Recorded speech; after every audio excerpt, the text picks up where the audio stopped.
Olá pessoal, tudo bem com vocês? Hoje nós vamos para o terceiro dia do desafio Eu Sei Quem Eu Sou e vamos estudar a história de Sunamita, uma mulher submissa, ok? A história de Sunamita, gente, ela se passa ali mais ou menos na época do profeta Eliseu e do seu servo Geazi. Em 2 Reis, capítulo 4, do versículo 8 em diante, você vai poder conferir a história dela completa, ok? Mas vamos aqui conversar um pouquinho sobre essa mulher. Quem era Sunamita?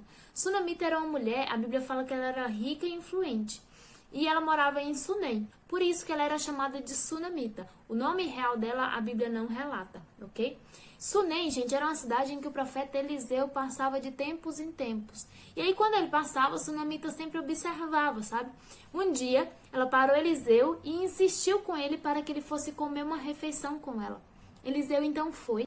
E a partir desse momento, eles criaram uma certa amizade, sabe? Porque sempre que Eliseu passava por ali, era uma parada obrigatória na casa de Sunamita para comer uma refeição com ela. Um certo dia, Sunamita chegou para o seu esposo e falou assim: olha, agora eu sei que esse homem que vem aqui à nossa casa é um homem de Deus. Façamos para ele um quarto para que ele repouse quando ele passar por aqui. O seu marido então ouviu o seu conselho e fez o quarto para Eliseu. E Eliseu pôde então desfrutar daquele quarto sempre que ele passava pelas terras, certo?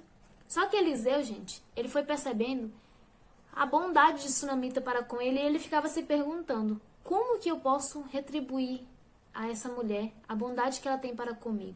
Aí ele chamou Sunamita e falou assim: olha, mulher, o que queres que eu faça para ti? Queres que eu leve uma palavra ao rei ou a um oficial do exército? Mas Sunamita respondeu: olha, meu senhor, eu habito no meio do meu povo. O que ela quis dizer com isso? Ela quis dizer: olha, muito obrigada, Eliseu, mas eu já estou satisfeita com o que eu já tenho. Depois disso, gente, Eliseu continuou se perguntando como que ele poderia abençoá-la. Foi então que o seu servo Geazi falou assim: olha, meu senhor, eis que Sunamita não tem filhos e o seu marido já tem a idade um pouco avançada. Eliseu chamou então Sunamita e falou assim: olha, eis que no ano que vem, nessa mesma época, você abraçará um filho seu. E assim aconteceu, gente. Sunamita teve um filho na mesma data que o profeta havia lhe falado. Aí o tempo se passou, o menino foi crescendo. A história fala assim, que um certo dia o menino estava junto com o seu pai e os colhedores. Eu imagino que eles estavam na plantação ou na colheita, ou em algum lugar assim. E o menino começou a reclamar de uma dor de cabeça. O pai, então, pegou um dos seus servos e falou assim: olha, leve esse menino para junto da mãe dele. Sunamita pegou o menino, começou a cuidar dele, só que a dor de cabeça não passava. E o menino veio a falecer. Imagina o desespero dessa mulher, gente. Ela vive bem com o seu marido. E de repente o profeta chega e fala: olha, você vai ter um filho. E realmente ela teve um filho. Só que quando a criança começa a crescer, do nada ela morre. E é nesse momento que nós aprendemos uma grande lição sobre fé. A fé de Sunamita era tão grande, gente, que ela pegou, a história relata que ela pegou o seu filho morto, colocou no quartinho que ela tinha feito para o profeta, e ela foi até seu marido e falou assim: olha, marido, eu preciso ir ter uma conversa com o profeta Eliseu. Então me dá aqui uma jumenta e um servo que eu estou indo. E ela foi ao encontro de Eliseu. A Bíblia fala que ela não falou para o seu marido que o seu filho tinha morrido. Ou seja, a fé dela, a convicção que algo ia acontecer, que um milagre ia acontecer, gente, era muito grande. Quando Eliseu viu que Sunamita se aproximava, ele mandou Geazi ir ao encontro dela. E Geazi chegou assim: olha, Sunamita, tudo bem com você? Como vai o teu filho e o teu esposo? E ela olhou bem para ele e falou assim: vai tudo bem. Ela já tinha certeza do milagre, gente. E aí ela então não falou para Geazi qual era o problema que tinha acontecido. Quando ela chegou na frente de Eliseu, é que ela foi lhe contar que o seu filho havia morrido. Eliseu foi com Sunamita ao encontro do menino e o ressuscitou. Ângela, mas essa história de hoje não é sobre submissão? Por que você trouxe a história de Sunamita? Gente, submissão é sinônimo de obediência, mas significa também estar debaixo da mesma visão que outra pessoa, certo? E eu vou falar pra vocês aqui 3 pontos em que Sunamita foi extremamente submissa. Primeiro ponto que ela foi submissa, gente, ela foi submissa a um homem. Quando ela foi construir o quartinho pro profeta, a primeira coisa que ela fez, ela pediu autorização pro marido. Ela foi ao seu marido primeiro falar sobre a construção do quarto, entende? Ela não saiu construindo antes de falar com seu esposo. Isso é se submeter, tá bom?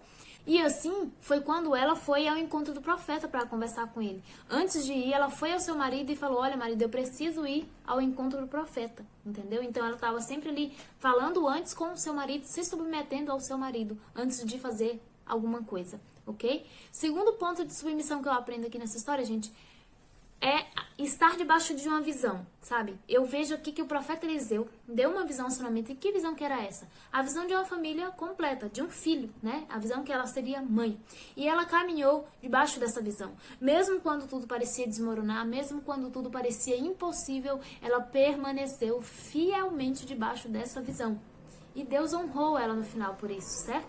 E isso nos ensina muito, porque às vezes, mesmo tendo a palavra de Deus, quando a dificuldade vem, a gente não permanece na visão, a gente duvida, reclama, murmura, né? E Sunamita, ela não reclamou e ela não murmurou. Ela simplesmente acreditou que as coisas iam dar certo, ok? Terceiro ponto que eu aprendo aqui, gente, é submissão a uma autoridade. Vem comigo para 2 Reis, capítulo 8, no versículo 1, do 1 ao 6. Você vai ver lá que quando Eliseu ressuscitou o filho de Sunamita, ele falou para ela: olha, mulher, aqui nessa terra vai ter uma seca de 7 anos, então pega a sua família e vai para outro local. Ela era uma mulher que já tinha bens materiais e estrutura ali em Sunem, mas ela se submeteu novamente à visão do profeta e acreditou que era real. E ela pegou a sua família e foi para a terra dos filisteus. Passados 7 anos, ela voltou com a sua família, quando a seca já tinha acabado, sabe? Só que quando ela voltou, as suas terras já haviam sido dadas para outras pessoas. Aí Sunamita pensou assim: olha, eu vou ter que ir ao rei, pedir então o favor dele para que ele me conceda minhas terras de volta. E ela foi.